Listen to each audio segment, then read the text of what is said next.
three concepts that usually gets confused is accuracy, precision, and uncertainty.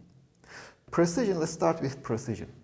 Precision mainly means the consistency in your measurements. So if you have a ruler and if you are measuring the length of an object, and then your measurements give you values of 6.1, 6.2 centimeters, 6.0 centimeters, 6.15 centimeters, etc.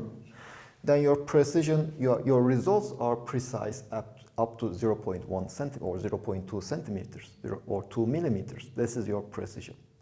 But for example, if your ruler is not marked correctly, the actual length of the object can be 7.2 centimeters. And the closeness of your measurement to the actual value is what we call the accuracy of your measurement. So in this case, your measurements are quite precise because every time you measure the length of the object, you get more or less the same value with an error that is of the order of 2 millimeters. But your measurement, although being precise, it is not accurate because the tools, in this case, it is the tools that you are using that is not accurate, and the value that you measure deviates from the actual value by 1 centimeter.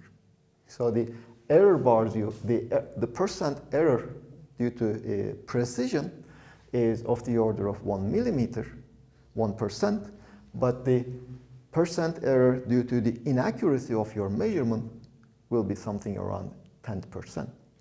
And when you are quoting uncertainties, you estimate your uncertainties, these uncertainties have to take into account, if possible, both the precision of your measurement and the accuracy of your measurement.